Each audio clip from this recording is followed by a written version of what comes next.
আমরা 4 নাম্বার টাইপের মধ্যে আসলাম, ঠিক আছে। কি বলছে? 1 হতে 49 পর্যন্ত ক্রমিক সংখ্যাগুলোর গড় কত? বুঝতে পারছো? ইন্টাস বলছে কি যে তোমার 1 হতে 49 পর্যন্ত। তো তোমার 1, 2, 3, 4 এরকম করে হচ্ছে, যদি হচ্ছে 49 পর্যন্ত আমরা যাই, বা এখানে যদি n সংখ্যা পর্যন্ত যাই, তাহলে ঘটনাটা কি ঘটে? যেহেতু ক্রমিক সংখ্যার কথা বলছে, এই ক্রমিক ধারাবাহিক সংখ্যা মূলত এটি।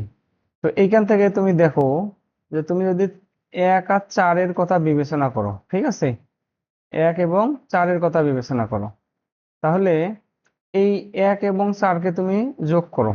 ধরো যে শেষ পদ যোগ হচ্ছে প্রথম পদ, ভাগ হচ্ছে, যেহেতু দুইটি পদের যোগফল এখানে, তাহলে 2 দ্বারা যদি ভাগ করি, তাহলে কত পাও? 2.5 পাও না ইন্তাজ? মানে 1 যোগ 2 যোগ 3 যোগ 4, এটা হচ্ছে কত আমাদের? 10। তাহলে এই অঙ্কটা যেভাবে সমাধান দেয়া আছে বইয়ের মধ্যে, হ্যাঁ, তোমার হচ্ছে 1 হতে 49 পর্যন্ত ক্রমিক সংখ্যাগুলোর গড় কত? তো ওরা করছে হচ্ছে 1 যোগ হচ্ছে তোমার 49, এটাকে হচ্ছে তোমার 2 দিয়ে ভাগ করছে। তাহলে এখানে হচ্ছে 50 ভাগ হচ্ছে তোমার 2। তো তোমার তাহলে এখানে থাকতেছে কত? 25, তাই না? তো ক্রমিক সংখ্যাগুলোর গড় বলতে এখানে কতটা কতটা সংখ্যা দাঁড়ায় বলো তো? এইখানে যেমন হচ্ছে আমাদের এইখানে যেমন হচ্ছে আমাদের 4টি সংখ্যা। তাহলে আমি যদি 10 কে 4 দ্বারা ভাগ করি, 10 ভাগ হচ্ছে 4, তাহলে এই মানটাকে আড়াই আসে না বলো তো ইমতাজ? 2 এখানে হচ্ছে 8 ভাগ হচ্ছে আমাদের 2, তাহলে এখানে দশমিক দিয়ে একটা শূন্য নেওয়া যায়, তাহলে 4 পাঁচা কত, তাই না?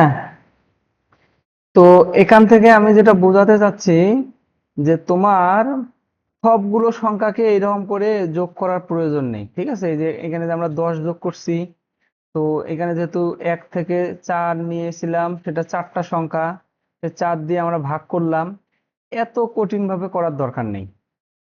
তুমি শুধু এইটার জন্য না, তুমি যদি এখান থেকে 1 থেকে 3 নাও, তাহলে কি হয়? 1 যোগ 2 যোগ 3, তাহলে কত? 5 আর 1-এ 6। আচ্ছা, তাহলে 6 এখানে সংখ্যা হচ্ছে 3টি, তাহলে 6 ভাগ হচ্ছে 3, আসলো কত বলো? 2। আচ্ছা, তো এটা বাদ দিয়ে সরাসরি 3 এবং 4 কে যোগ করে দাও। 3 এবং 4 কে যোগ করলে কত হয়? মানে 1 কে যোগ করলে কত হয়? 4 হয়। তাহলে এই 4 কে যদি তুমি, যেহেতু দুইটা সংখ্যা নিয়েছো, 2 দিয়ে ভাগ করো, তাহলে কত পাও? যে 2 পাও। তাহলে এইখানে 2 আর এখানে 2 একই না? তো এই জন্য মূলত ওরা এই বইয়ের মধ্যে দিয়েছে কি, যে তোমার শেষ পদ যোগ হচ্ছে প্রথম পদ, ভাগ হচ্ছে কত?